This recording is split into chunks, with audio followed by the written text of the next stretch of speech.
Study IQ IAS, आपका selection हमारा mission. Hello students, welcome to study IQ। 20th जुलाई 1969 को Neil Armstrong and Buzz Aldrin ने पहली बार चांद पर पहला कदम रखा और ये मानव इतिहास की सबसे बड़ी उपलब्धियों में शामिल किया जाता है, सबसे बड़ी उपलब्धि माना जाता है। यहां से जो विज्ञान जगत की जो दुनिया थी, साइंटिफिक वर्ल्ड जो था, वो पूरी तरीके से चेंज हो गया। और नील आर्मस्ट्रॉन्ग जिन्होंने पहला कदम रखा था चांद पर, उन्होंने ये भी कहा था that one small step for a man, okay, one giant leap for the mankind. एक छोटा सा कदम, ओके, पूरी मानव जाति, पूरी मानव सभ्यता के लिए एक जायंट लीप का काम करेगा। क्यों करेगा? इस डिस्कवरी, इस जायंट लीप के बाद में क्या क्या ऐसा हुआ, उसको हम आज इस वीडियो में समझने की कोशिश करेंगे। मेरा नाम है शैलेंद्र उपाध्याय और आज हम इस वीडियो में यह भी देखेंगे कि आर्टेमिस मिशन क्या है, इंडिया लूनर सरफेस को एक्सप्लोर करने के लिए क्या क्या कर रहा है, चंद्रयान 1 मिशन के बारे में, 2, 3 और 4 में क्या क्या होने वाला है, इन सब मिशंस के बारे में देखेंगे। जैसा कि आप सब जानते हैं कि यूपीएससी का ये फेवरेट टॉपिक है, स्पेस टेक्नोलॉजी या स्पेस एक्सप्लोरेशन। जो मिशंस होते हैं उनको लेकर के यूपीएससी अक्सर क्वेश्चन पूछता है। तो आज इस वीडियो में हम सारी ये बातें करने वाले हैं। क्यों करने वाले हैं? क्योंकि ये आर्टिकल न्यूज में था that why going back to the moon powers humanity forward. और हम ये भी देखेंगे कि ये जो स्पेस एक्सप्लोरेशंस होते हैं, स्पेस मिशंस होते हैं, इनमें इतना पैसा खर्च होता है तो वो वेस्ट नहीं जाता है, वो व्यर्थ नहीं है। उसके बाद क्या क्या अचीवमेंट्स होते हैं, उसके बाद साइंस कैसे आगे बढ़ती है, वो सब हम इस वीडियो में जानने की कोशिश करेंगे।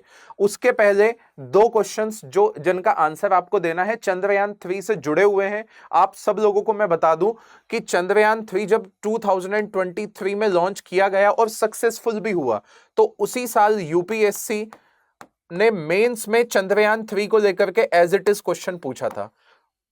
तो हमें कोई भी स्पेस एक्सप्लोरेशन या कोई भी इस प्रकार का मिशन होता है, उसको बहुत डेप्थ में कवर करना होता है। आपके सामने दो एमसीक्यूज हैं, इनके आंसर आपको कमेंट सेक्शन में देने हैं। What is the significance of naming Chandrayaan 3 landing site as the Shiv Shakti point, पहला। और दूसरा, which payload on the Chandrayaan 3 rover, that is Pragyan, was used to confirm the presence of sulfur on the lunar surface? दोनों के answer आपको देने हैं। आगे बढ़ने के पहले यहां पे एक चीज बता देता हूं कि एडमिशन क्लोज हो जाएंगे 20th जुलाई को, GS foundation P2I batch, and you can use this code to avail maximum discount. और ये मैक्सिमम डिस्काउंट आपको ये कोड यूज करने के बाद ही मिलेगा। ये जो पीडीएफ है, इसको एज इट इज आप इस टेलीग्राम चैनल से एक्सेस कर सकते हैं। तो अब हम आते हैं कि मानव जाति, मानव सभ्यता ने लूनर सरफेस को एक्सप्लोर करने के लिए क्या क्या किया। हम सब जानते हैं, हम सब लोगों ने हॉलीवुड की मूवीज भी देखी हैं, अपोलो मूवी है ना, या अपोलो को लेकर के मूवीज जो बनी हुई हैं, तो उसको लेकर के अपोलो प्रोग्राम की बात कर लेते हैं, जो कि 1960s से 1970s के बीच में नासा ने चलाया programme, okay, effort to land human on the moon for the first time, primarily in the response of the space race. हालांकि ये स्पेस रेस का परिणाम था जो कि यूएस और यूएसएसआर के बीच में छिड़ी हुई थी। लेकिन जैसे ही 1969 is also important for India, क्योंकि उसमें इसरो का एस्टेब्लिशमेंट भी होता है इसी दशक में, तो इंडिया भी इस रेस में शामिल हो गया और अच्छा हुआ इंडिया इस रेस में शामिल हो गया। आज जो इसरो के अचीवमेंट्स हैं वो तभी के फाउंडेशन की देन है। अब इस मिशन के बारे में आप सब लोग अच्छे से जानते हैं। गोल क्या था? To send astronauts to the moon and bring them back safely. Period वही था 61 to 72। Apollo 11 missions was the first moon landing, Neil Armstrong and Buzz Aldrin. Total moon landing कितनी हुई है? 6 सक्सेसफुल लैंडिंग, 11, 12, 14, 15, 16 एंड 17 को इन्होंने successful land करवाया। Space craft कौन सा था? कमांड मॉड्यूल था, लूनर मॉड्यूल था। इतना इंपॉर्टेंट नहीं है क्योंकि ये क्वेश्चन नहीं आएगा अब आर्टेमिस। तो आर्टेमिस के बारे में डिटेल में देखेंगे, फिर भी आपकी जानकारी के लिए ये सारी चीजें आप पढ़ सकते हैं यदि थोड़ा सा इंटरेस्ट हो तो। Duration on the moon, short stay. अब देखिए आर्टेमिस स्टे में, आर्टेमिस जो मिशन लाया गया है नासा के द्वारा, उसमें हम ये ट्राई करेंगे कि मून पर, लूनर सरफेस पर एक परमानेंट स्पेस बेस हो, ताकि हम उसको बेस बना करके मार्स सरफेस को एक्सप्लोर कर सकें।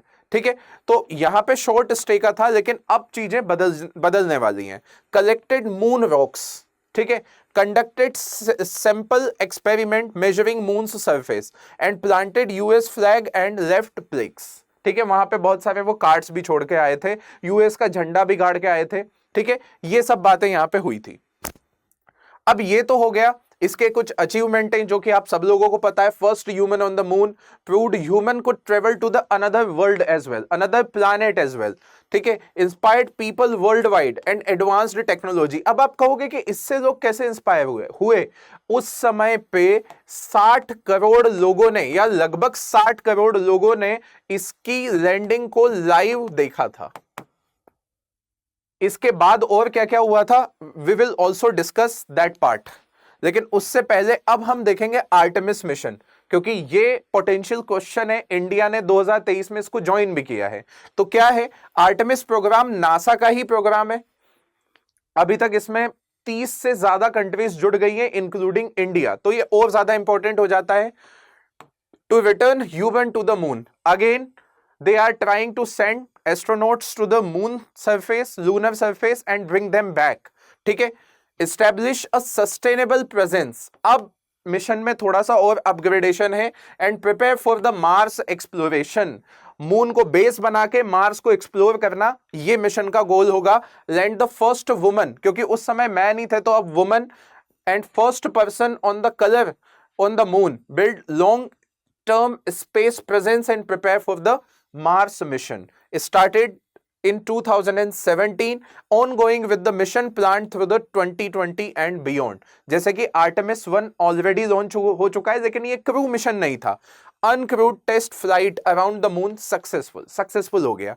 Artemis 2 प्लान किया जा रहा है 2026 तक, crewed flight to the orbit the moon, no landing, orbit करके वापस लौट आएंगे। और थर्ड जो होगी, first crewed moon landing targeting the lunar south पोल।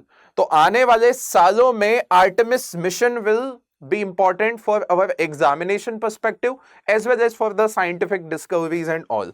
वो तो होना ही है, सिंपल सी बात है। तो ये आर्टेमिस मिशन 1 था। 2 क्या होने वाला है, उसमें कौन कौन से स्पेस क्राफ्ट होंगे, कौन कौन से रॉकेट्स यूज होंगे, उन सब की डिटेल्स यहाँ पे है। ओरियन कैप्सूल यूज होगा, modern reusable spacecraft for astronaut. फिर human landing system build by the private company including SpaceX, आप सब लोग जानते हैं। Gateway, a small space station orbiting the moon for astronaut to live and work, ये भी बड़ा इंपॉर्टेंट है। गेटवे बनाया जाएगा। रॉकेट कौन सा? नासा का rocket, space launch system. And duration on the moon, longer stay planned with the future basis. ठीक है, अब बात आती है कि एक्टिविटीज क्या क्या होंगी। एक्सप्लोर मून्स साउथ पोल, जो कि इंडिया का अभी जो मिशन कर रहा है, ठीक है, कर रहा था चंद्रयान 3, वही चीज which may have water ice for drinking fuel and air, जिसकी पुष्टि हो चुकी है। तो अब उसी वाटर का यूज किया जाएगा ड्रिंकिंग पर्पस, क्योंकि हम एक परमानेंट बेस बनाने वाले हैं वहां पे। उसी वाटर का यूज किया जाएगा फ्यूल बनाने के लिए, फॉर फर्दर स्पेस एक्सप्लोरेशन या डीप स्पेस एक्सप्लोरेशन, और एयर के लिए, एयर ब्रीथिंग के लिए। सिंपल है। build lunar habitat for the long term stay and test technologies for Mars mission like life support rovers etc. वहीं पे टेस्ट कर लिया जाएगा। स्टडी मून्स रिसोर्सेज, जैसे कि हीलियम 3 वहां पर है, तो आप न्यूक्लियर फ्यूजन करके इसको एनर्जी के फॉर्म में भी यूज कर सकते हैं। अभी तक अचीवमेंट क्या क्या है हमने देख लिया है। फ्यूचर गोल्स क्या क्या होंगे, प्रैक्टिस ग्राउंड के फॉर्म में हम इसको यूज करने वाले हैं। तो इंडिया ने ऑलरेडी आर्टेमिस अकॉर्ड साइन कर दिया है, इंडिया ने इसको ज्वाइन कर लिया है। तो इस पे मेंस में भी क्वेश्चन आ सकता है। अब बात आती है कि ह्यूमैनिटीज को ऐसे स्पेस जो एक्सप्लोरेशन मिशन है वो किस तरीके से बेनिफिट करते हैं, किससे ह्यूमैनिटी को आगे लेकर के जाते हैं। इसके बाद साइंटिफिक डिस्कवरीज होती हैं बहुत सारी, जैसे कि अर्ली अर्थ किस टाइप का था, उसमें क्या क्या हुआ, कौन कौन से फिनोमेनाज हुए, कितने कितनी बार कितनी स्पीशीज एक्सटिंक्शन हुई है ना, उन सब के बारे में बात होती है। सोलर सिस्टम का फॉर्मेशन के बारे में आपको डिस्कवरी, ये सारी चीजें पता चलती हैं। तो साइंटिफिक डिस्कवरीज होती हैं, और ज्यादा आप अर्थ के बारे में जानते हैं, सोलर सिस्टम के बारे में जानते हैं, डार्क मैटर के बारे में जानते हैं। ऐसी एक्सप्लोरेशन से, gateway to the Mars and deep space exploration. जैसा कि हम सब जानते हैं कि आर्टेमिस मिशन के तहत लूनर सरफेस पे एक परमानेंट बेस बनाया जाएगा, उसको बेस बना के मार्स सरफेस को एक्सप्लोर करने की भी बात यहां पर की गई है। आप मून को बेस कैंप मान सकते हैं और मार्स को माउंट एवरेस्ट मान सकते हैं। देखा जाए तो टेक्नोलॉजिकल इनोवेशंस होते हैं, कैसे होते हैं? तो ऐसा बोला जाता है कि अपोलो 11 के बाद में 1800 प्लस स्पिन ऑफ टेक्नोलॉजीज आई। ऐसा बोला जाता है कि आजकल के जो मॉडर्न कैलकुलेटर्स हैं उससे भी हल्का उस समय कंप्यूटर था जिसका यूज करके अपोलो 11 भेजा था। और आज हम टेक्नोलॉजी को कहां ले आए हैं? सुपर कंप्यूटर्स वगैरह आप सब अच्छे से जानते हैं। इकोनॉमिक अपॉर्चुनिटीज क्या है? Water, helium and rare earth mineral, जिनको चाइना कब्जा करके बैठा हुआ है, हम सब जानते हैं और ये कितने इंपॉर्टेंट हैं। Inspiration and education, young mind and scientific temperament, inspiration to the youth and scientific temperament develop करना। क्यों? क्योंकि जैसे मैं अभी बता दूं आपको चंद्रयान मिशन के बारे में, 100 मिलियन प्लस व्यूज हैं ओवर अक्रॉस द मीडियम, है ना। इंडिया में बहुत सारी भाषाएं बोली जाती हैं, तो उनमें इसको देखा जाने का 100 मिलियन प्लस व्यू है कि इंडिया की जो पहली सॉफ्ट लैंडिंग है वो कैसे हुई थी। ठीक है, अब बात आती है कि why India signed the Artemis record. ठीक है, क्योंकि हमें तो प्री का भी पढ़ना है, मेंस का भी पढ़ना है। क्यों क्यों क्यों साइन किया? Global cooperation for space exploration and sustainable lunar exploration, क्योंकि इंडिया भी अभी चंद्रयान 4 प्लान कर रहा है। Strengthening India US tie because this mission is led by US और नासा वी कैन से, और इंडिया यूएस वैसे भी स्पेस कॉपरेशन कर ही रहे हैं। निसार आगे स्पेस स्टेशन में भी कॉपरेशन करने वाले हैं। साइंटिफिक एंड स्ट्रेटेजिक गोल्स, जैसे कि चंद्रयान 4 का हमारा गोल है, और इकोनॉमिक अपॉर्चुनिटी तो है ही सही। तो हम पीछे नहीं रहना चाहते हैं, इसी वजह से हमने आर्टेमिस अकॉर्ड साइन कर दिया। ठीक है, अब बात आती है कि इंडिया का ओवरऑल जर्नी क्या है लूनर एक्सप्लोरेशन। हम सब जानते हैं कि 2008 में यह जर्नी शुरू हुई थी विद द चंद्रयान 1, लेकिन चंद्रयान मिशन केवल एक ऑर्बिटर मिशन था। मतलब आप मून पर जाओगे और आपका सैटेलाइट सिर्फ मून के आसपास एक ऑर्बिट में घूमेगा और फोटो खींचेगा। यह सिर्फ एक ऑर्बिटर मिशन था। Orbital mapping of the moon, study surface, mineral and water, दूर से ही फोटो खींच के आपको स्टडी करनी थी। सक्सेसफुल था? बिल्कुल हाँ। Discovered evidence of water molecule in the lunar soil, बड़ा अच्छा अचीवमेंट है, particularly in the polar region, using moon mineral mapper instrument. कभी कभी यूपीएससी का मन होता है मजाक करने का, तो वो ऐसे भी कुछ क्वेश्चन पूछ लेता है, क्योंकि अभी उसके हिसाब से ये स्टैटिक हो गया है। Created detailed 3D map of the lunar surface identifying mineral composition. तो ये दो इसके बड़े अचीवमेंट थे। इंडिया ने एक चीज सक्सेसफुल कर ली, तो चंद्रयान मिशन, चंद्रयान 2 2019 में प्लान किया कि अब हम मून पे ऑर्बिटर के अलावा लैंडिंग भी करवाएंगे और रोविंग भी करवाएंगे। तो इस मिशन के 3 चीजें थी। लूनर ऑर्बिटर, जो कि पहले से ही सक्सेसफुल हो गया था, लैंडर विक्रम एंड रोवर प्रज्ञान। लेकिन हुआ क्या, बदकिस्मती से लैंडर विक्रम जब लैंड करने गया तो वो सॉफ्ट लैंडिंग उतनी सक्सेसफुल नहीं हो पाई, और सक्सेसफुल नहीं हो पाई तो उससे कम्युनिकेशन खत्म हो गया। अब जब उससे कम्युनिकेशन खत्म हो गया तो ये दोनों मिशन फेल हो गए। तो फिर से ऑर्बिटर मिशन ने अपना काम किया, कुछ थोड़ा बहुत किया सक्सेसफुल, जैसे कि orbiter continue to function providing high resolution imaging data on lunar topography, mineralogy, exploration, और उसने वाटर मॉलिक्यूल फिर से डिस्कवर कर दिए। तो ये मिशन हम उतना सक्सेसफुल नहीं मानते हैं। फिर आ जाता है 2023, जब एक बार फिर इंडिया ने ट्राई किया and India became 4th country okay to successfully land its spacecraft on the moon surface, और वो भी सॉफ्ट लैंडिंग से।